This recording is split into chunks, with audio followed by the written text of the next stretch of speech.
This is a journal that I made for my niece for her 16th birthday. Her name's Riley. You'll see her name in this a little bit. And I'm calling this the Grungy Forest Floor. So I did some hand dyeing on the lace, and this is a doily. Everything in here is most everything in here is recycled materials from, I love going to estate sales. So all the fabric is from estate sales pretty much. And used book sales, friends of the library, free books on the side of the street, all that good stuff. So I got this beautiful hand crocheted doily I got from one of the latest estate sales I went to. I'm not a big fan of the spine binding showing, so this is what I did for this one to cover that. I made a little tassel. Got some recycled sari silk in it, but most of this is yarn that I found here and there, on sale usually. And I pulled some little bells off a piece of jewelry that I have had sitting around for quite some time. This is a pretty hefty book.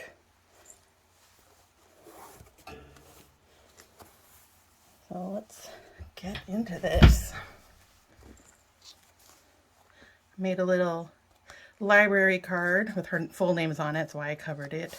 And it kind of occurred to me after the fact that she's 16. She probably doesn't know what a library card is, but oh well, bygones. I'm mostly just going to do a flip through this. I'll leave my, if there's a tutorial or inspirational YouTuber, I'll leave their links in the description box because I have been influenced by quite a few folk in making certain pieces of this. It's a little note to her, birthday letter. I've left a lot of tags for her well, I mean, it's sort of decorated, but mostly undecorated so she can do her own thing. The theme that she wanted, the things that she was after, was she liked the grungy and messy look. She loves roses. She really likes flowers. So there's a lot of wildflowers through here. I gave some of my pressed flowers that I have done this year from the wildflowers in my neighborhood. So I included those in a few places. And she likes antique photos. I didn't really find a lot of opportunity to put those in there, but I did where I could. Handkerchief that I hand dyed. It's just loosely in here. There's some information about Rose on the back. And I have it pinned in place just because it was flopping around. Lots of hand stamping of flower stamps. Now she asked me to include calendar, and that's not something I've done before. I didn't really know how to do that, so I've just put 12 of these blank calendar pages throughout that fold out for her so she can use it as she sees fit. She told me she was a fan of music pages.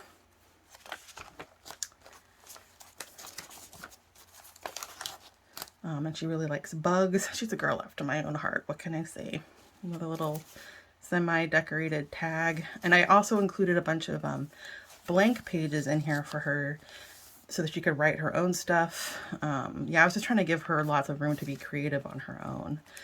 I threw together a couple of just blank cards with a little bit of decorating at the top. This is a lunch sack. Here's what I did with one of the photos. Like I said, I couldn't really find a lot of places that I felt good about including. And also I was trying some antiquing techniques that I was not entirely happy with. So I felt like the smaller cutouts would work best. I have them in a couple places. This is some more stuff for her to just use. There's a Japanese language book and an old Sears Roebuck catalog that she can tear up and use. Lots of hand stenciling of ferns. That's why it's a forest floor. Some children's books. There's one of the pictures that did come out pretty good. I love it. I have to try to recreate this for myself. This was a postcard from 1916. There was even some writing on the back, which is super cool. And I just made it into a little blank sheet notepad for her.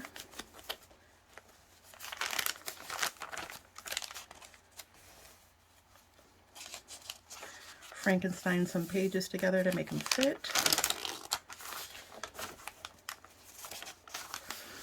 Another one of the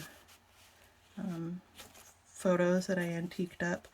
This is one of the handkerchiefs I got at an estate sale that I dyed, and I put it in here as a belly band, and I didn't realize until later that that was silly of me, like things can just fall out. So I put this little lip on the bottom. Hopefully that works out. It's a little corset closure. I'll try to remember who I got this tutorial from. It's super cute. And I got some real pressed leaves on the side there. And again, this is just blank stuff for her to use. Another month. This book of mazes was already solved, which I think is just really kind of funny to include a solved maze in a book. I did these paper clips that she can, on some of my other books I've done, I've actually sewn fabric at the top to give it that kind of fun edge, but I thought it might make more sense because there's calendar pages in here for her to be able to move that around. So right now I do have them clipped to the calendar pages so she can easily find them. I think this is called Forest Moss. It's one of the distress inks. It's so cool how it bleeds out yellow like this. It really does look like old lichen or something. Very cool color. The other part of this lunch sack with more materials for her to use. There's another one of those photos.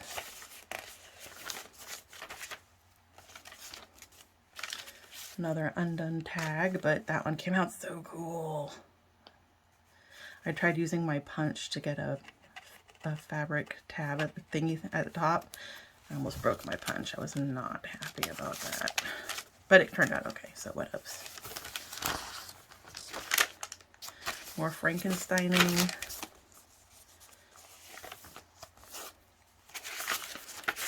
This is a really neat children's book I got in an estate sale. It's so pretty. Love the art. Belly band out of a book about a forest, I think. Another blank tag and some materials for her to use.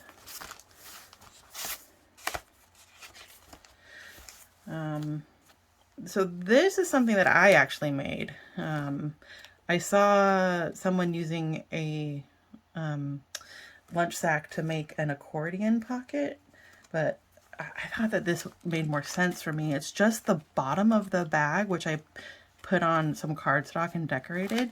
But if you open it, it's got like room to put, I put a bunch of stickers, and you can see I put some sari silk, another photo that I distressed for her, stuff so that she can have a start on ephemera for decorating this thing. I'll do that later. This is a tag I did decorate. This I was inspired by, I don't know which estate sale it came from, but I had this little book like this fall out of something, and it had a religious sentiment in there, which is not my thing. So I copied the idea and I put just a little words of wisdom in it for her. And I made like 5 or 6 of these using different sentiments that I found.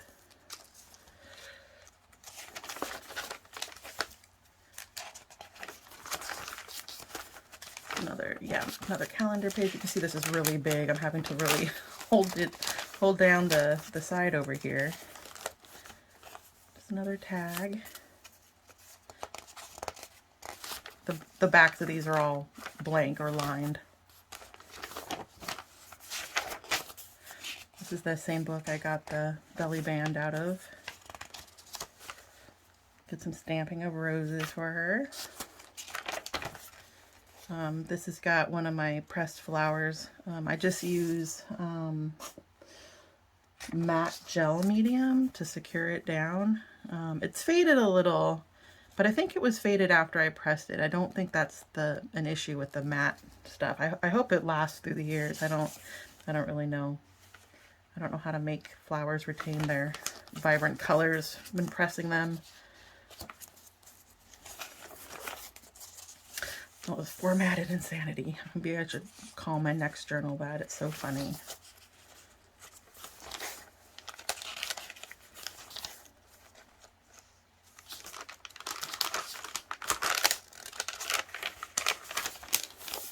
I accidentally sewed through 2 pages here and had to cut that off. It's a book on roots. That's all, I love it. I keep using pages out of it.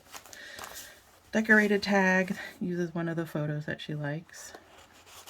And another plain one for her to decorate.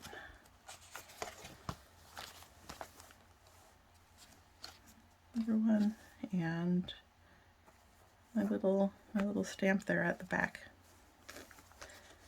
Yep, I love it. This is my favorite one I've made so far. It's hard to let it go, but I'm glad it's going to somebody I love.